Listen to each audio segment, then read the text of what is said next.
what my sponsor said to me. He just said, "What are you willing to do to stay sober?" And then before I could even answer, he retorted, "If the answer isn't anything, then there's nothing I can do for you."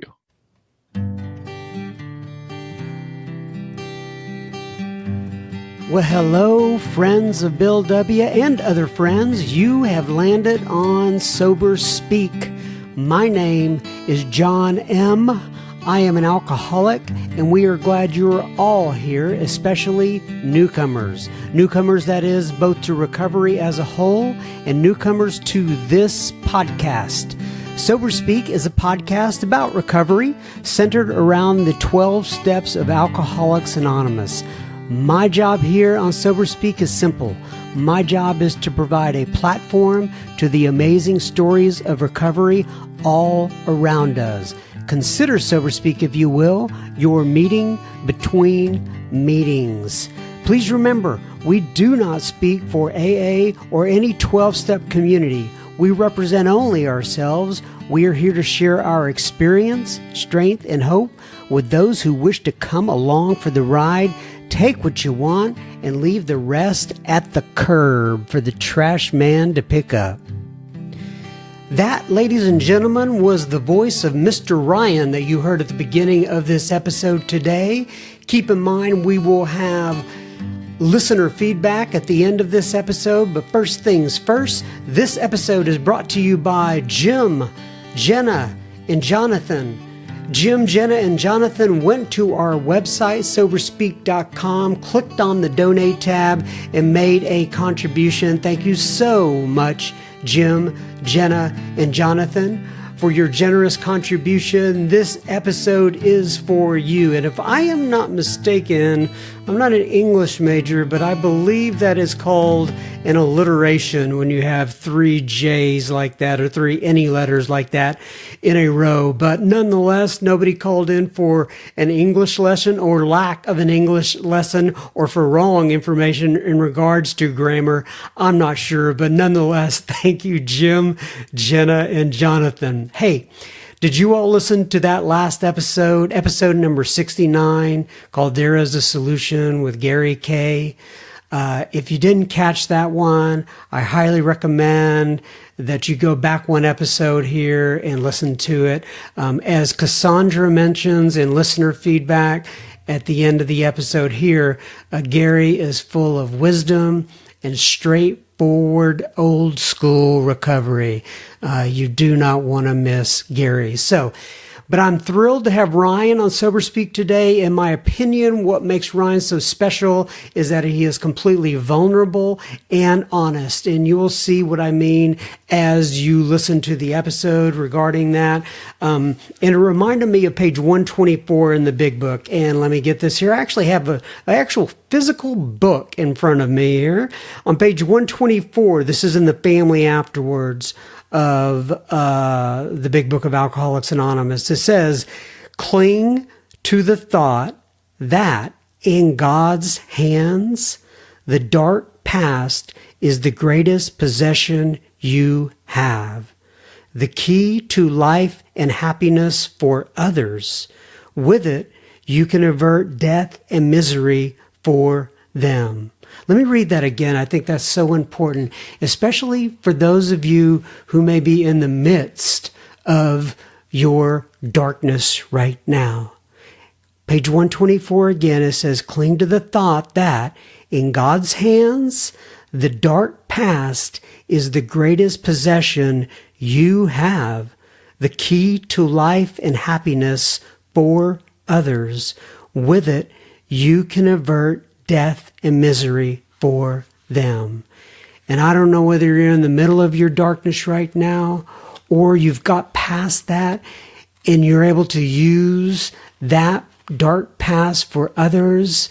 But I think that is a great passage from the big books of Alcoholics Anonymous. All right, everybody, keep in mind, I so would appreciate you supporting the show by sharing this, either this episode or the podcast as a whole, with 2 or 3 family members. As I've mentioned before, I really want these guests to be heard, and it means the world to me that they come in and pour out their heart for us. And if you could share this with somebody, I sure would appreciate it. We do have a secret Facebook group. Keep in mind that it is different than the Sober Speak Facebook group or the Sober Speak Facebook page. In order to get into the group, you have to be invited by somebody in it already, or you send me your email to john@soberspeak.com, and I can add you to the secret Facebook group. There are so many amazing like-minded friends of Bill W. and Al-Anon and other 12-step programs. I'm looking in here right now. I see things like there are questions and there's support and there's a lot of comments, and there are questions like, what's your favorite recovery quote and why? What's your favorite drinking song and why? What's your favorite moment with your sponsor? There are quotes of the day that are inside the group. I got to admit, most of the quotes are created by Miss Cassandra, and I'm so thankful that she does that. Jonathan actually posted a picture of the golf course where he actually listens to Sober Speak, and I thought that was absolutely fantastic. So I want to say one more thing before I move on here, and that is, I had a little bit of a rough week. It was up and down for many different reasons, and I know that everybody out there has ups and downs.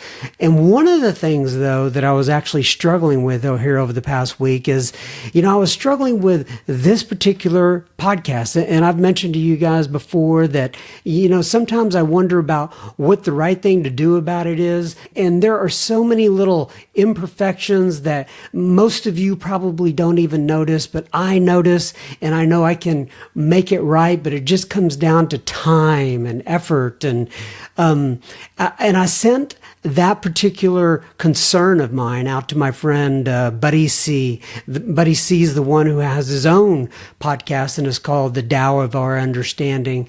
And Buddy wrote me back with a fantastic email, and I just wanted to read it to you guys. He says, John, you are a perfectionist like myself.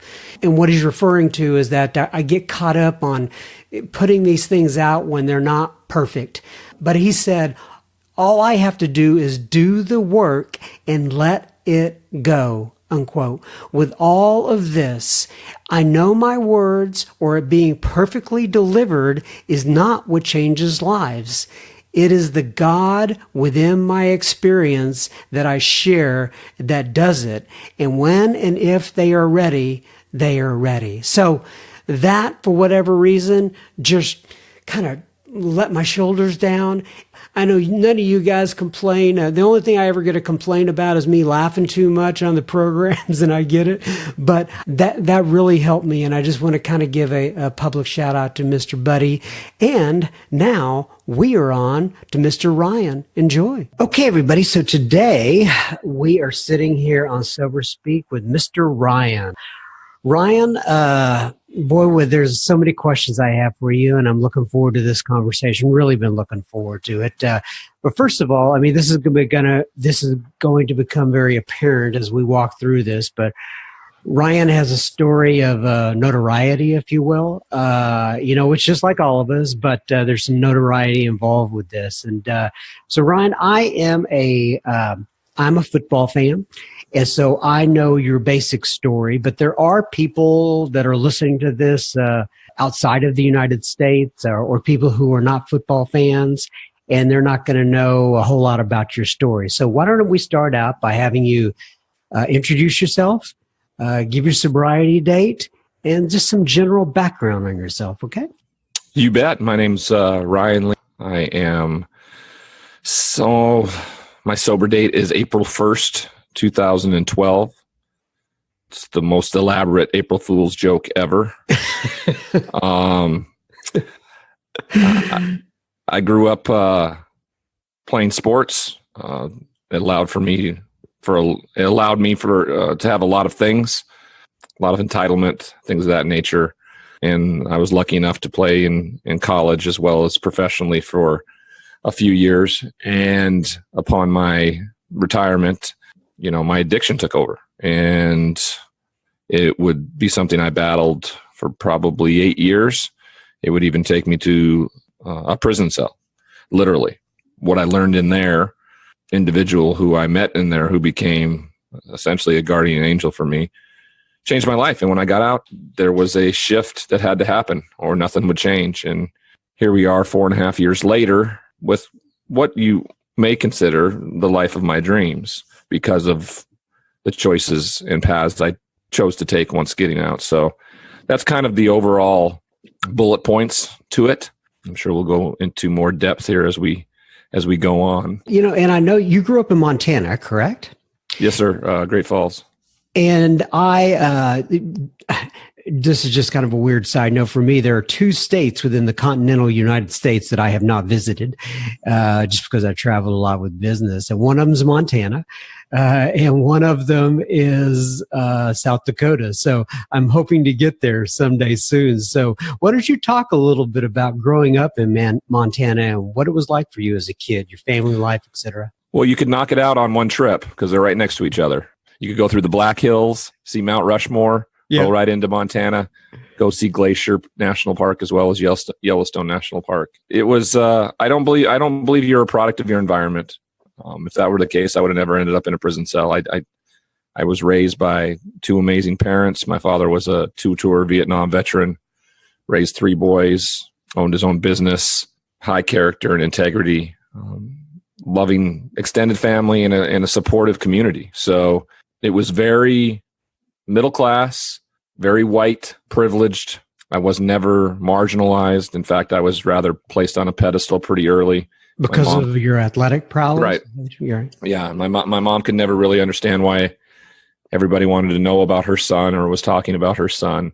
And I figured out pretty early that, consequences weren't necessarily the same for me because I could perform well on a basketball court or a baseball diamond or the football field.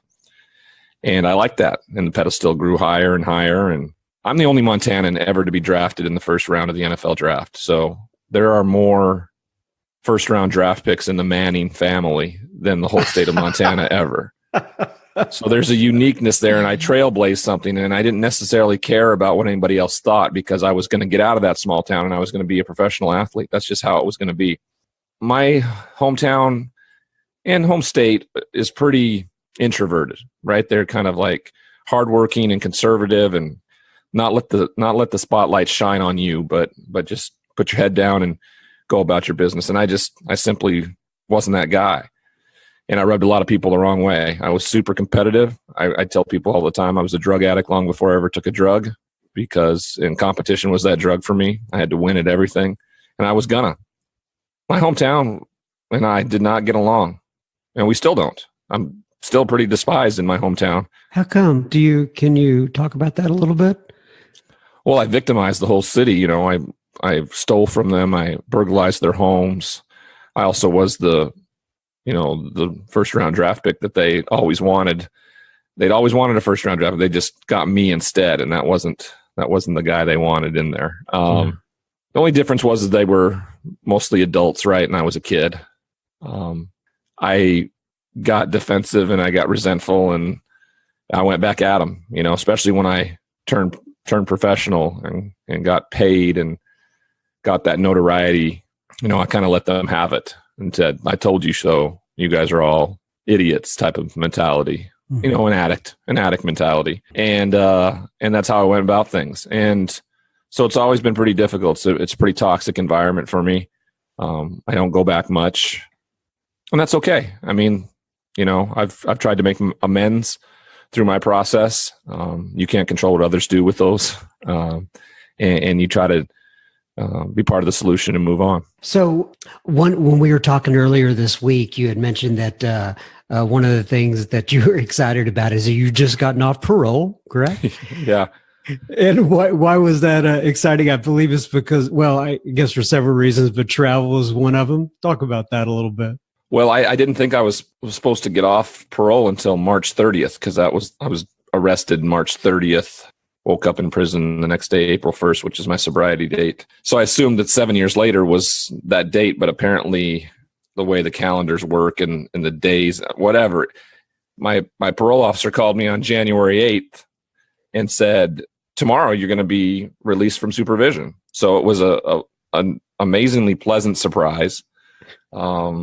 Immediately booked a trip to Bali with my fiance, and so we're looking forward to that trip and traveling. Being on supervision is not difficult if you're doing the right thing. It's really easy. You show up, you be accountable. In fact, there's accountability measure there with a PO who still shows up and drug tests you, and even 7 years later. I mean, there's just a sense of accountability that comes with it, which has been good. But I'm also pleased that I worked really hard to stay the course and get through this process too as well. So I read a quote from you once. You said something like, you dreamed of playing football in the NFL, going 15 to 20 years, riding off into the sunset, and then doing some Old Spice commercials, which I absolutely loved. But so I guess the first part of that came true, but the second part of it did not. Let's go into that. So when did you start to realize that drugs and or alcohol were an issue? When was it conscious for you, at least? Probably 3 months after I'd retired from the NFL. I abused medication for the first time. I was never a drinker. I would binge drink in college just to fit in with everybody else, continue the persona of big man on campus, and to be uninhibited, to talk to pretty girls and stuff like that. So, I mean, I knew that when I drank to excess. It just wasn't that often. And I had never abused a drug. The only drug I'd ever taken in my life was Vicodin after surgeries. So it's about 3 months after I retired from the NFL, and I was in Vegas for a fight. And the critics have told me as the biggest bust in history of the NFL. So I thought when I retired that I could just walk away and just go live a normal life or disappear, essentially. That's what I wanted to do. I just wanted to disappear, but it just doesn't happen. Every April, my name comes up when they talk about people who struggle and stuff like that. And it's constantly reminded. And you mean every April when the NFL draft comes around? Is that what right? Right. When the NFL draft is, but it's, NFL football is year round now. It doesn't end. There's no off season essentially. And we were in Vegas for a fight, and the MC was announcing celebrities in the audience, and they announced Tiger Woods, and Charles Barkley in the crowd just applauded and cheered, and the announcer announced my name, and the whole MGM Grand just booed and hissed. And this is the perfect example of being a drug addict long before I ever took a drug. My drug addict mind heard, not only are you this terrible football player, Ryan, but what my ears heard that night and what my brain heard was that you're this awful person. And when we were at a party afterwards where there were Hall of Famers and Super Bowl champs, where I always felt judged and less than because of what I considered a failure of a career, an acquaintance of mine offered me some Vicodin, and this would be the first time that I actually took it in an abusive fashion. He gave me a couple pills. I mixed it with the alcohol I was drinking, and it worked. It worked just like it had worked for me after surgery when I had the physical acute pain. So explain to people who maybe are not an alcoholic or a drug addict what it worked means to you. It's a painkiller. That's what they're called. That's what it does. I wasn't in physical pain. I was in emotional pain, and it worked. I walked in and out of those parties the rest of the night, not feeling any of that, not feeling judgment, not feeling less than. I didn't feel better. I just didn't feel anything. And that's what I was searching for. I just wanted it to disappear. I didn't want anybody ever to look at me, see me, unless I wanted them to, because that, the egomaniac part's still in me, just with the self-esteem issue. And it worked. And that would become the next 8 years of my life. Just the search for that feeling, that initial feeling the first time, always chasing that. And with opiate painkillers, you could take 30 pills and be addicted. Just one prescription of pills, and you are addicted, and and what it makes it feel and the dopamine that's released into your brain. And you're always chasing that. And that would be my life for the next 8 years. At first I had just a ton of money to find my way around it and not have to go to a drug dealer, but do the wrong thing the right way and go to doctors. I could walk in with x-rays and just say, hey, I got beat up for a living. And I did. There was physical pain, but it wasn't, hey, bones had to be coming out of my body to take me off a football field. Now, if I stubbed my toe, it was a perfect opportunity to get painkillers because of what it was doing for me in a self-medicated fashion. I just wasn't doing it the healthy, positive way. I was doing it the negative and toxic way. And, I didn't want anybody else to know that I was struggling with it. So that was 8 years. How were you able to, first of all, is it just about the drugs at that point, or is it alcohol, or is it a toxic combination of both? And then how did you end up getting the drugs for that long? The doctors, and then did the doctors finally catch on to that? Yeah, the doctors finally caught on. I've probably been drunk 6 times in my life. So, alcohol, the only time alcohol was ever present was in college, binge drinking, and then, with the buddies on the river fishing or something. That wasn't the drug of choice. Though, if I couldn't find any opiates for that day, a bottle of vodka would suffice just to do exactly what it needed to do, right? And that was numb me, which is what I was searching for. It just so happened that opiates were mine. Mood-altering substances for me are all the same, regardless, whether it's alcohol, drugs, sex, gambling, food, any of those things, cutting. All that stuff is just to alter your mood because you're not comfortable with who you are and you need to be numbed out. For me, it was just Vicodin. That's what worked for me. It's the only thing I knew, and I liked it. I liked how it made me feel, which was nothing, and everything else just went to the wayside. At first, it was doctors. Of course, doctors would prescribe. I would manipulate the situation. They'd get me prescriptions with refills and refills and refills. Ultimately, I ended up in my hometown after being indicted in Texas for doctor shopping, which is essentially going to a bunch of doctors. So I didn't know a drug dealer. Also, I didn't want anybody to know I was using. Last person I wanted to have was some drug dealer knowing he was furnishing Ryan with his pill habit.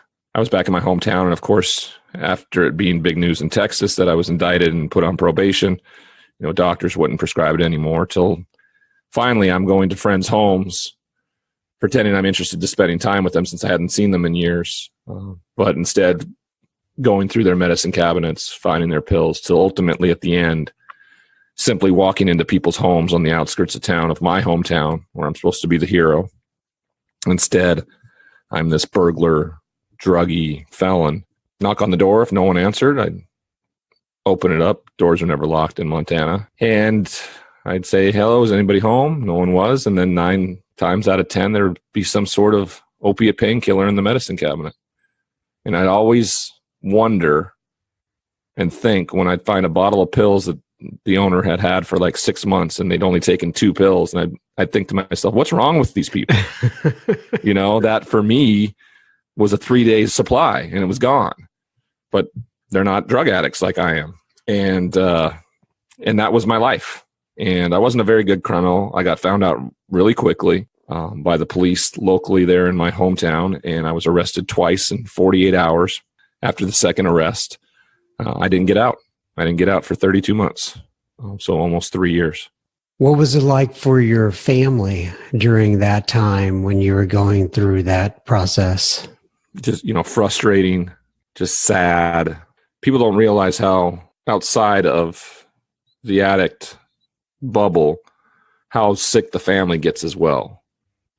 Because there's a lot of codependency and there's enabling until they figure out. And once my family figured it out by going to Al-Anon and things of that nature, how to deal with an addict family member, things shifted, right? Healthy boundaries started being put into place. But it was, but when you're in your full mode addiction, you're not listening to anybody. It doesn't matter. They could want it so much for you, but if you don't want it, if you don't want sobriety and a peaceful, unchaotic life, you're not going to get it, no matter how many people want it for you. That's just the bottom line. So there has to become an acceptance by family members on that. And both my brothers, one of them just set a healthy boundary for him. He's like, I can't deal with you like this, Ryan. We're not. I got a family of my own now. I can't do this. I'm here to support you in your recovery, but I'm not going to enable this addict behavior anymore. And he was the first. The dominoes eventually fell. For my mom and dad, it didn't finally fall until I was in prison or in jail initially, and I found a way to bond out. And I know my mom wanted me just to be safe under their roof so she could take care of me. That's just how a mother is. And the strength it took for both my parents to look me in the eye that night and ask me to go turn myself back in, because I knew that was the safest place probably for me. And that was the first step on their part of, undoing that codependency and that enabling behavior. And it's been a struggle since I've gotten out and gotten sober, like it is with any family. I think they're seeing the best version of their son, but also there's 38 years of damaged behavior before that makes them instantly go to that place unless they're continually working on how they deal with things too. So it's a family disease. It truly is. And you don't figure that out until really when one individual goes to treatment and he gets all this work for 30, 60, 90 days.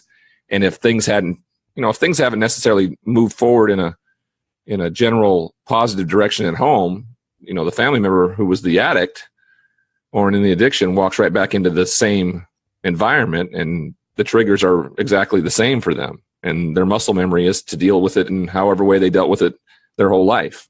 And that's definitely me. But the great thing about my family is they went to work too. When I was in treatment, there was family days. They were a part of it. I mean, they learned about it. Al-Anon's been huge. It really has for my family and understanding, the illness and moving forward as a family in that way. I'm glad you mentioned Al-Anon. Yeah, I love Al-Anon and how they have, helped both me, Alcoholics Anonymous as a whole, the whole 12-step community as a whole, and what a wonderful piece to the puzzle that they really are. Okay, so you got into prison. You were there for 32 months. I know that you mentioned on the beginning of this episode today that you had a guardian angel. So in a brief sort of fashion, can you kind of go over those 32 months best you can?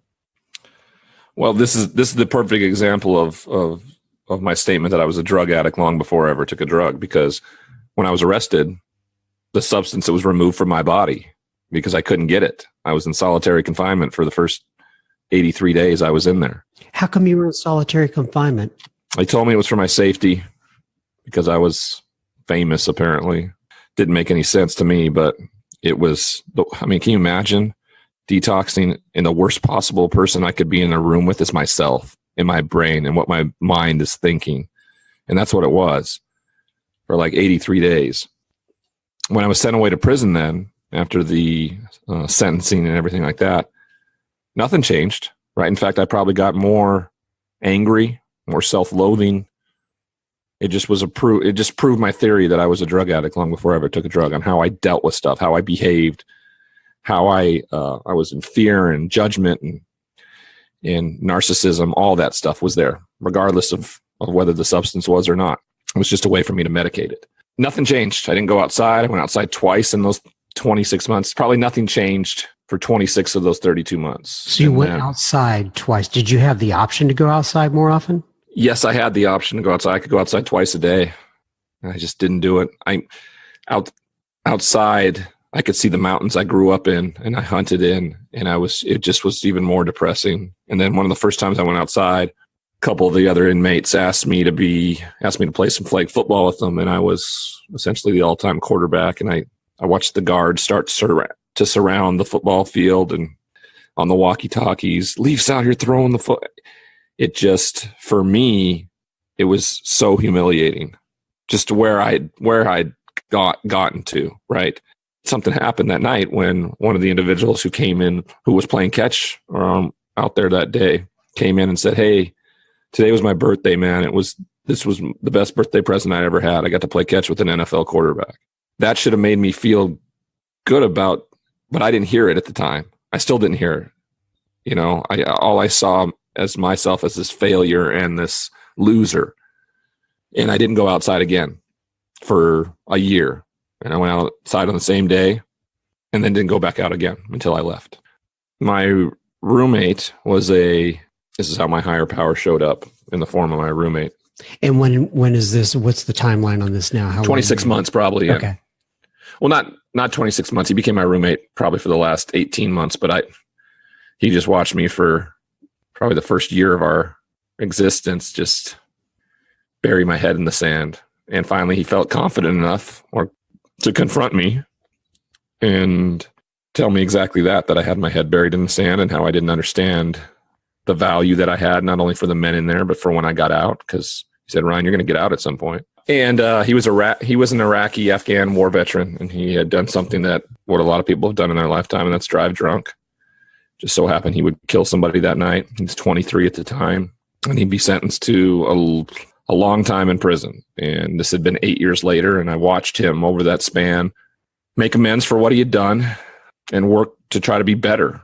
You know, he was taking his GEDs and he was taking his ACTs and wanted to get out and use his GI Bill to go to engineering school. And I just looked at him like he was nuts, because didn't he see who we were? We were exactly these. We had no life ahead of us, is the way I looked at things. We were losers.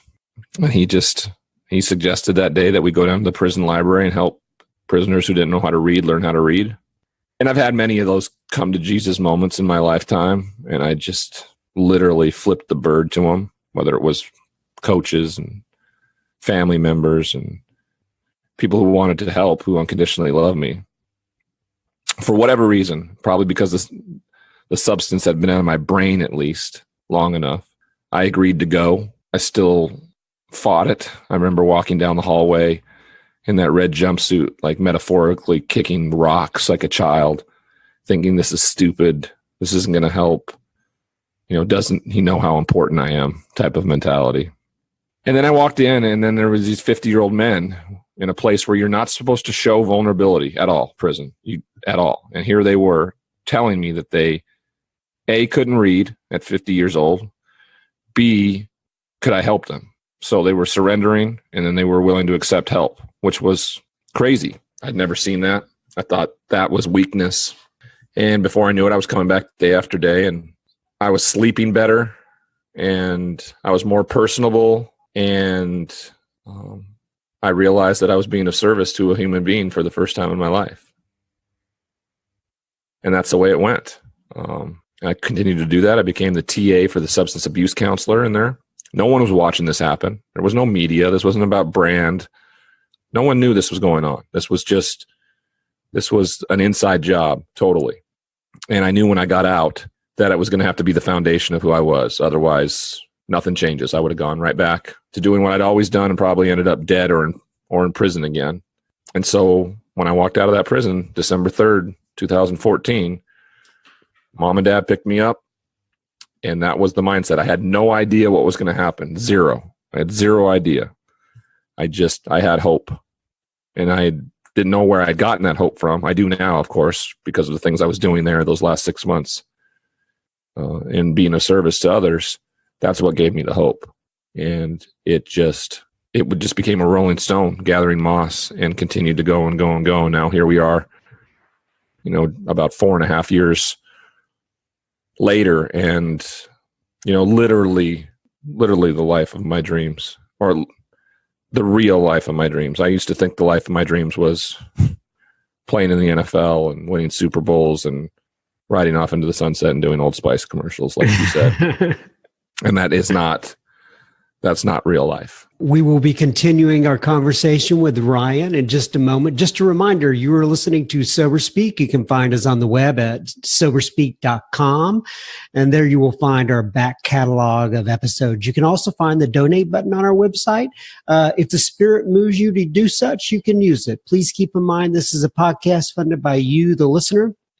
We are a self-supporting organization through our own contributions. We are not allied with any sect, denomination, politics, organization, or institution. We do not wish to engage in any controversy, neither endorse nor oppose any causes. Okay, now back to Mr. Ryan. So, first of all, I want to say this: as you were sharing that story there, and you said you're living the life of your dreams now. I've always said, God's been real good to me. He let hardly anything work out the way I had it planned. And that's what I see in your story. And I'm also curious about that. The gentleman who, kind of brought you the message or whatever and had you go down and read with the other prisoners or try to teach people how to read in prison. Are you still in contact with him? Yeah, I'm actually going to see him here in a couple of weeks. He got out about a month after me, is in Nashville. He is an engineering student at Lipscomb University and has a family of his own now as well. And, like I said before, it turned out he was a guardian angel of sorts for me. One I didn't know I needed, of course, but really blessed to have. And what's funny about our story is that there were 88 of us on that cell block, 86 of which have either gotten out and are back or never gotten out. We're the only two. It just shows that we're the exception to the rule. The rule is you go to prison, you get out, you go back. You're a drug addict, you go to treatment, you get out, you relapse, you die. Those are usually the rule. The exception are the ones that surrender and accept help.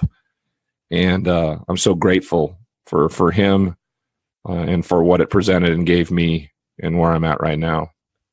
So, and you've alluded to this already, but I just want to throw this out as a question, and that is, why do you continue? Let me rephrase it. Let me put it this way. When we talked earlier in the week, you said that the recovery message, is kind of the foundation of everything else that you do. Why do you continue to tell this message, and why is this the foundation, if you will?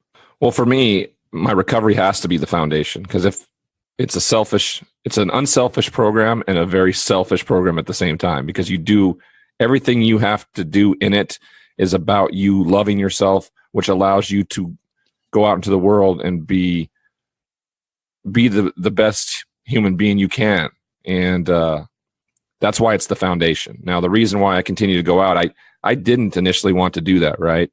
My sponsor really just, is adamant about the 12-step. And he's been 33 years sober, and he's taught me so much. He's the first that actually took me through the entirety of the 12 steps. And where did you meet this gentleman? It's a man, at a meeting, right? At an AA meeting. Okay. I had gone up and asked, who do I talk to about celebrating my 3-year cake? Because I had just gotten out of prison. I was still in treatment, and but I was about to take my 3-year cake. You managed to avoid. Wow. You managed to avoid drugs while you were in the prison system. I'm sure it's available. I don't know why I didn't.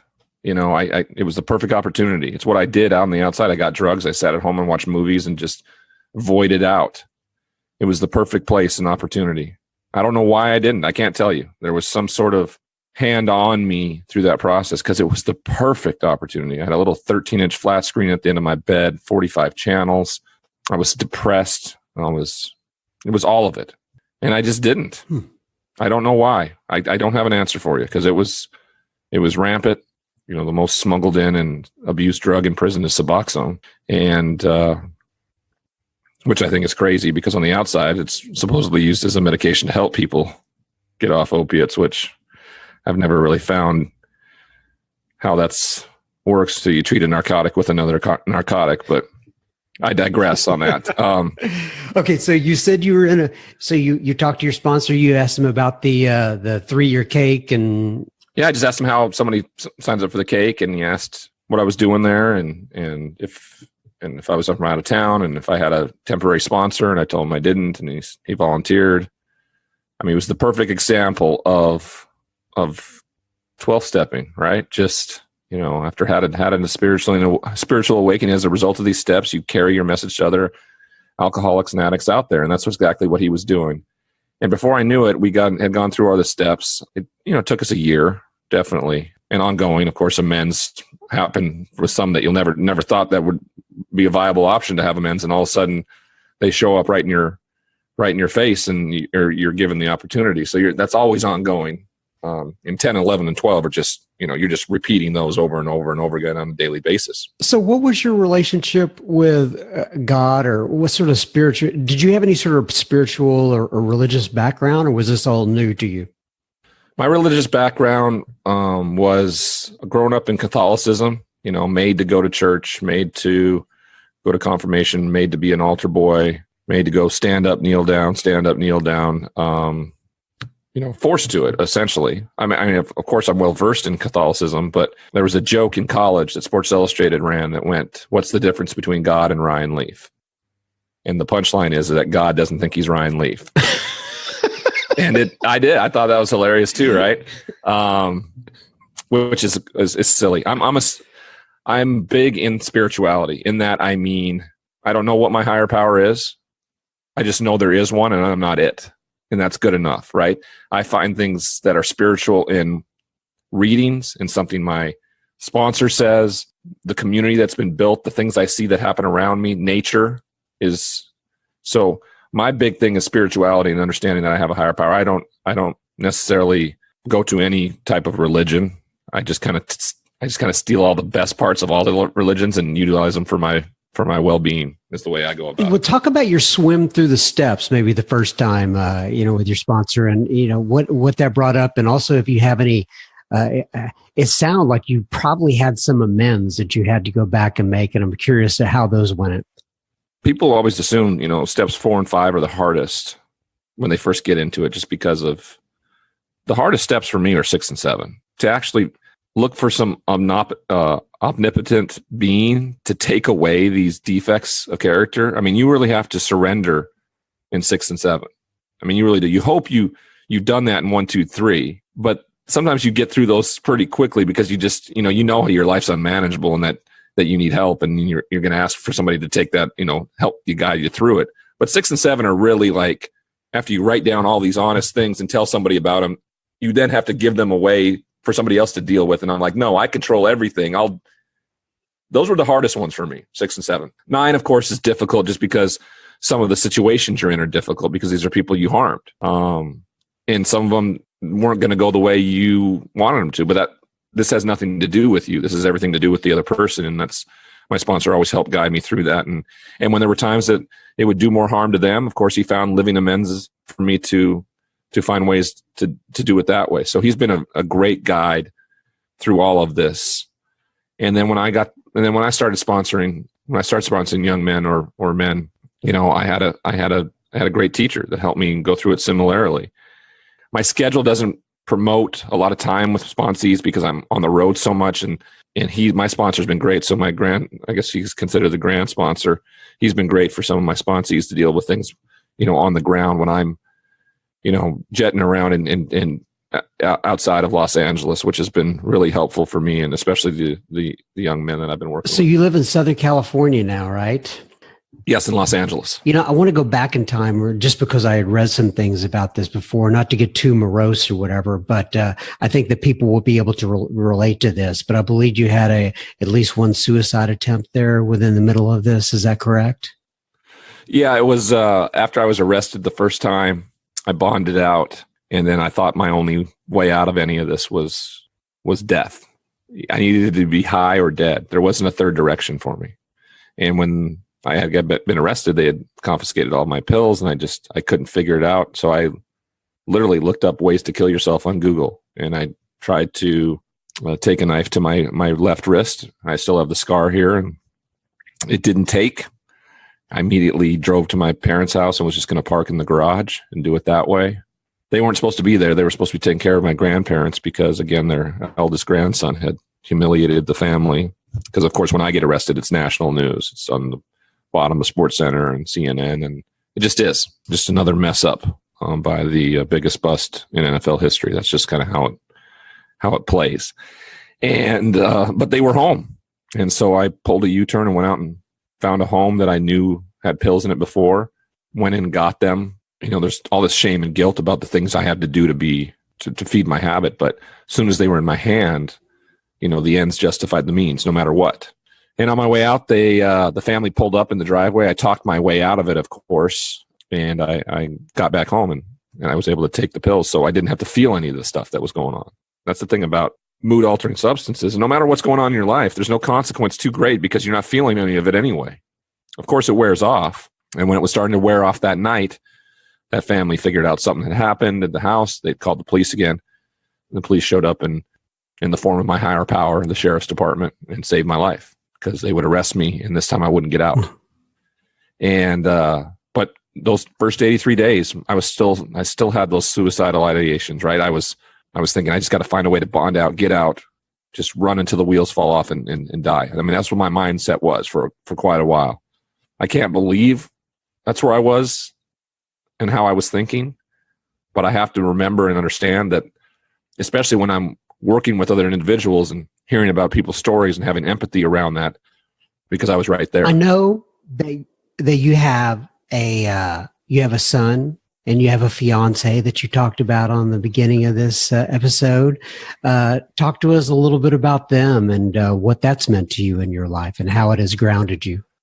Well, I was still inpatient. I was about 80 days into my 90-day stay there in inpatient after getting out of prison. And my brother was working on a project, and he invited me up to go watch him direct it and work that day. And I remember saying, hey, I don't have enough money to pay for gas to get up there. So he's like, come up and watch your brother work. I'll pay for your gas. So I went up and I watched, and this woman walked on set, and she was acting in a role on the program, and she just was this tall, beautiful brunette, and I immediately was. I mean, when you see a woman who's like 6'1", 6 foot, those women are looking for tall men because there aren't many of them out there. And I'm 6'7", so I'm like, okay, at least I got that going for me. But like within 15 minutes of talking with her, I had to, I told her, hey, so I just got out of prison. I mean, I have to do that stuff because people can Google me. You just Google me and you see mugshots and things like that. So I figured that you get all that stuff out there and be as transparent and vulnerable. It was actually the best thing I could have done because at our engagement dinner, my little brother asked her, what was it finally that made you know that Ryan was the one? And she said something that I'd never heard in my life. She said I was the most honest man she'd ever met. And my brother just fell on the floor laughing because that's not how I'm defined in my family or anywhere really, right? She was getting to experience this whole new version of Ryan. The night I proposed, 10, 12 days later, or whatever it was, 15 days later, we found out we were pregnant, and then that we were having a boy down the line, and he's 16 months old right now. And it's just the best thing that I've ever done. It's pretty amazing to see not only what women can do by making a baby, but then what we get to do as a partner. And there's no way I can accomplish any of this if I'm not sober, right? None of it. I'm not present. I'm not there. The moment you hold them in your hands, there's a selflessness wave that just kind of rolls over the top of you. And you know that everything you do from that point forward is going to be about them, protecting them, providing for them, giving them the best possible life that you can, but understanding still at the same time that young man's going to make choices of his own down the line, no matter how educated no matter what I tell him or what I do, because my parents were amazing, down to earth, amazing people. I made the choices. I'm a few years ahead of you, but I completely understand. And once again, it comes back to God's been good to me. He let hardly anything work out the way I had it planned because I did not have a marriage and or kids on my radar. And now I'm going, wow, why did I wait so long, right?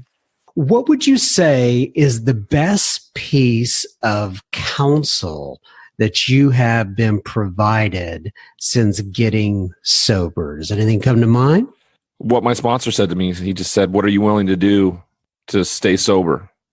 And then before I could even answer, he retorted, if the answer isn't anything, then there's nothing I can do for you.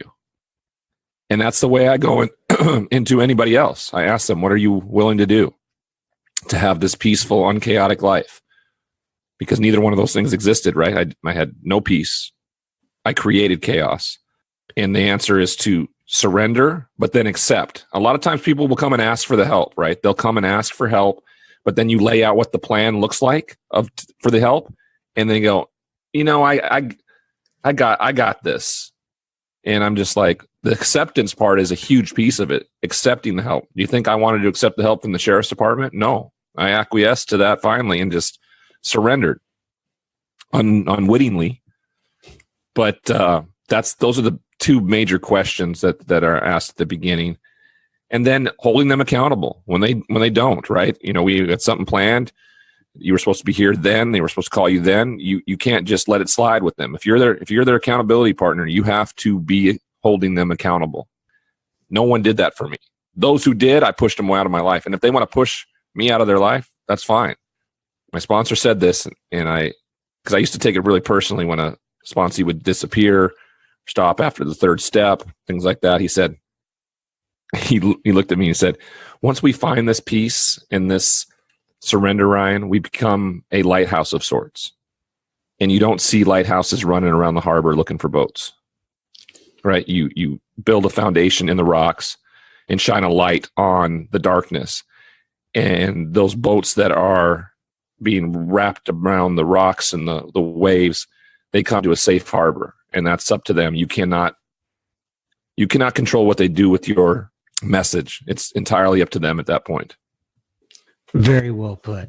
So one more question, and then we'll kind of wrap it up here, and let's see if there's anything you want to say before we end. And that is, what is something that people may not know about you? I know you're kind of an open book, and there's all sorts of things out there. All you got to do is Google your name. But what is something people may not know about you that may be sort of interesting? Like just a movie hound. I love movies. And a lot back in the day when I'd take a bunch of pills and go see movies and just veg out all day and just disappear. And I really had to re-practice and relearn, because I was always fearful that I will never be able to go see the movies and enjoy that again, to sit in the theater and not be high. And so when I was in treatment, some of our outings were to a movie theater to see films, and to do it sober was new, and it was practice. And now I just really enjoy film, and I'll go by myself in the afternoon if I have the afternoon off. And I just kind of want to get away and enjoy something and not have to think about all the things that are going on in my life, that I can just kind of disappear without having to do it with a substance, but just in the art. And in LA, there's always new showings of independent films and great other films and things like that. So I've really enjoyed that. I don't think a lot of people know that kind of what a big time movie buff I am. Super. Yeah. I'm not a big time movie buff, but my wife convinced me for a recent anniversary to go to sit down and watch a movie from back then. And we saw the Queen movie, Bohemian Rhapsody, and I absolutely loved it. Have you seen that? Yeah, I've seen it. I probably, I become a critic, of course. And I'm like, the music and the acting was great, but I was like, it was a PG-13, so they really couldn't dive into the whole HIV epidemic and how it happened. And I get it. I guess it was more of a biography than trying to teach people too. But he was such a important figure in that world too, because of his passing and everything like that. So, but I thought it was Rami Malek is an amazing actor, and the music was, of course, wonderful. You forget how many great Queen songs there were and how talented they were. So, yeah, really enjoyed that film as well. Yeah, it was fantastic. All right. So before we wrap up, is there anything that you want to make sure that you get out here on this recording that we have not talked about thus far? Just continue. If there's anyone out there that continues to struggle, know there's a solution. If I can do this, anybody can do this. I was at the bottom of bottoms. And if you can't afford it, I started a nonprofit called the Focused Intensity Foundation. You can go to focusintensity.org. What we do is we raise money for scholarships for people who can't afford substance abuse or mental health treatment. So if you're willing and want to change your life, you shouldn't be denied that because you can't afford it. And we try to help those who want to change their life and do exactly what we ask, and that's to surrender and accept the help. We find ways to fund it and pay for it, and that's been really a great resource for many, as well as just really a validation of that service, continuing service for us. So if you're out there, reach out for help. It will be the strongest thing you ever do. It's not weakness at all, but I know how hard it is.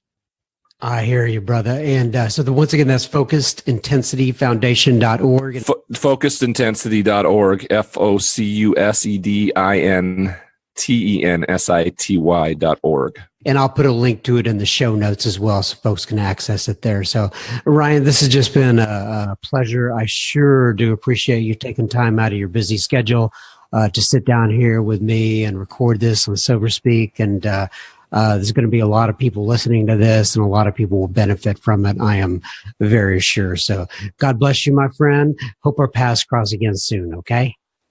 Yes, sir. Thank you for the opportunity. So what did you think of that?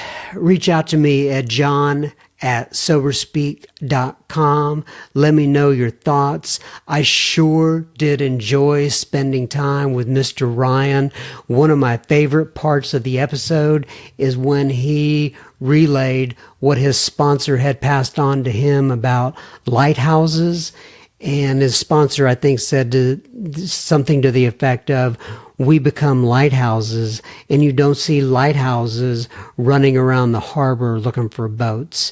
In other words, I think the sentiment is that if people want to come in and find safe harbor in the recovery programs that we offer up, we are there. If not, we wish them well and hope they can find another path that speaks to them. All right, so now on to listener feedback. Maybe I need to do a little listener feedback tune here. I'm trying to think of, is that a listener feedback tune? No, that's just me making weird noises with my tongue. But nonetheless, I digress. Jonathan, an Al-Anon member, writes in. He says, John, as an FYI, I listened to your podcast when I practice golf. I'm an avid golfer and have been since I was 8. I played in college and still compete at the amateur level today. When everything happened with my son, I was so angry. It was the first time in my life that I didn't enjoy being on the golf course. But since working my Al-Anon program, I now have some serenity and enjoy the game of golf like I did when I was a kid. And I make listening to your podcast part of my enjoyment on the practice range. God bless, Jonathan. Well, I absolutely love to hear that. As you know, as many of you know, I've mentioned before, I'm always curious as to where people are listening to the episodes. And I absolutely love that you wrote that in. Thank you so much, Jonathan. Philip writes in from Sweden on Instagram. And Philip says, I was just listening to the episode of David G. He is great. And the step episodes are great. I hope one day to be able to explain the program as good as David G does it. Well, both you and I, Mr. Philip, hope for that. David is sure a dynamo. He has quite a talent. Audrey writes in. Oh, by the way, before I go on to the next one, we are going to have David on for some other steps coming up here in the near future. Just don't have that scheduled yet, but we are going to have David go through all 12 of the steps. Audrey writes in and she says, Hi, John. Thanks for the ad to Facebook and all of your work on the podcast. I am from Northwest Arkansas, which is Walmart country. My sobriety date is November 15th of 2015. I just started sponsoring this past year, so I really enjoy the guests telling their stories of sponsorship. Also, I met my husband in the program and got married in my first year of sobriety. It's not a recommendation, but so far so good! Exclamation point. Life is great today, and even when it's not, I have help from the fellowship. Audrey. Well, Audrey up there in Walmart country, I'm glad you're listening in. I'm glad you're getting some tips on sponsorship. God bless you and your husband. Janie from Al-Anon writes in. I love that we have so many Al-Anon people writing in. She says, Hello, John. My husband became sober on June 2nd, 1998. At that time, I joined Al-Anon, which taught me how to see my part in our problems. I continue in Al-Anon. However, I am very active in my husband's AA alumni group and on his Saturday night meetings as support in Los Alamitos, California. Hope I pronounced that correctly. We live in Long Beach. We recently had a dear friend stay with us while she tried to catch her breath and get involved in the program. She was fighting against traditional AA meetings, and I ran across your podcast while looking at another one someone had suggested. I have listened to 3 stories today, and I am finding them inspiring. Our friend is listening as well. Thank you. Well, thank you, Janie from Al-Anon. Appreciate you listening in. Say hello to all the folks out there in California. By the way, this podcast started in Texas because that's where I live. And for a long time, Texas was by far the most listened to state in the United States. But looking at the recent stats, believe it or not, California is our #1 listening state. So thanks all you friends out there, friends of Bill W. and other friends out there in California. We appreciate you listening in. Annette writes in, and Annette says, my sobriety date is 12/6/2014. I have 35 years of experience being a functional alcoholic. I come from a family of drunks and dysfunction. At the age of 22, I got into trouble and I was a self-admitted alcoholic. I tried to stay sober, but it didn't last more than 6 or 8 months. Can't remember exactly how long. I started drinking again and drank for a couple of decades under the radar, or so I thought. I was a prisoner to alcohol and tired of being a chameleon. I'm sure a lot of folks can relate to that.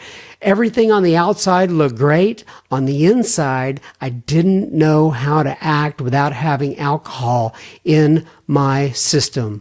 I always thought fun was synonymous with drinking. More importantly, I knew that I was repeating the cycle of my alcoholism and teaching my 2 daughters the same thing my parents taught me, and I wanted to break the cycle. It has paid off! ! My niece has followed me into AA. I have reconnected with 2 cousins as a direct result of AA.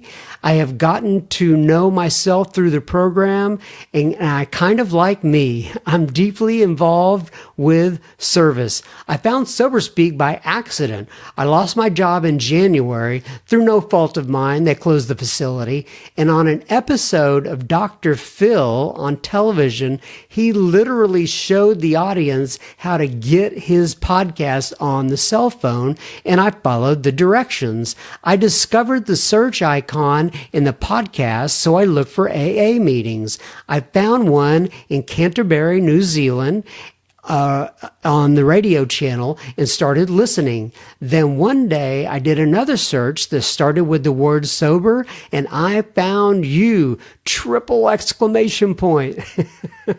So grateful that I did. All the speakers resonate with me. I get something from each and every one of them. Lately, I have been listening to the podcast when I run, another addiction of mine. There you have it, Annette. We'll keep running and keep listening and keep coming back to meetings. I sure do appreciate you, Annette. Amy writes in on Instagram. She says, hi, John. I have 20 days sober after a long time in recovery. Relapse with a little frowny face. But the support of your podcast has been amazing. I just wanted to tell you that I love the very recent episode with Gary Kay. What an incredibly meaning podcast. I loved what he had to say about transparency. Very good advice. SoberSpeak has been a regular part of my day. I listen to the episodes over and over, and I'm telling all of my AA friends, you are doing an amazing thing.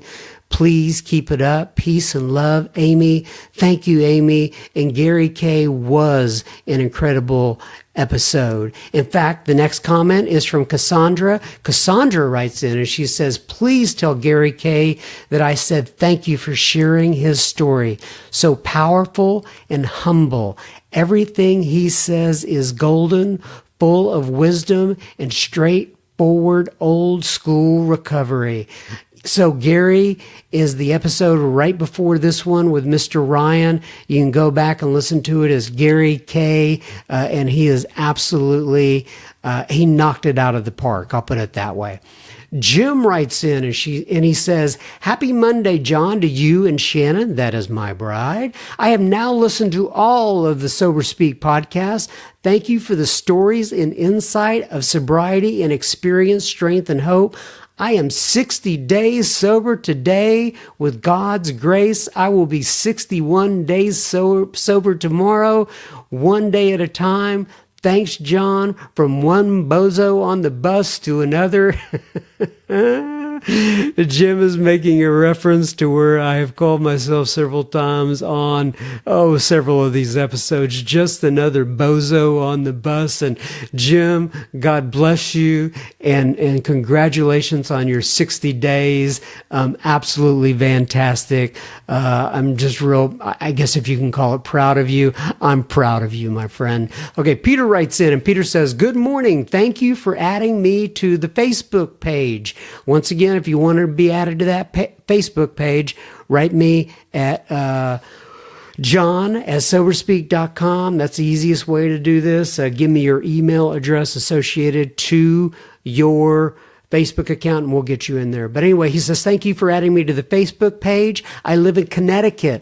I did a 30-day treatment at Mountainside Treatment Center from July 9th to August 10th of 2018. Binge drinking was my thing.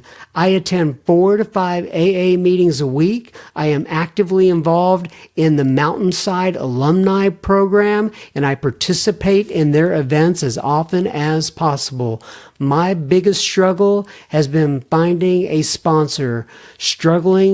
I'm really struggling with trust. Looking forward to being part of the Facebook page. Regards, Peter." Well, Peter, I appreciate you writing in. I completely get the struggle with trust. I've had that. I still have it to some degree. But I can tell you from experience and watching people throughout the years, when the student ready, the teacher, when the student is ready, the teacher will appear and that sponsor will come into your life. Just keep seeking, my friend. Robin, and this is the last bit of commentary or the last bit of Sober Speak feedback, listener feedback with the music.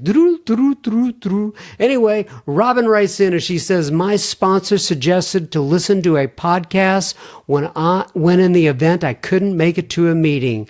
So my husband and I Googled podcast and I came across Sober Speak and I heard the beginning of Gary K. There he is being mentioned again, folks. And I was hooked. I live in the San Diego, California area, and my sobriety hit me hard when I got arrested at home and on New Year's Eve. Ooh, what a drag. My relationship with my husband had gotten worse and worse. Lo and behold, I ended up in jail and drunk and pissed. Next morning, I got bailed out and took the suggestion of going to AA. The second meeting I went to was amazing, and I have begun to change my life." Robin. Well, I'm wondering what happened on that first one, but I'm really glad that the second one was absolutely amazing. Thank you for writing in, Robin. So, God bless all of you. May God bless you and keep you until then, and we will talk to you again next week. Bye-bye now.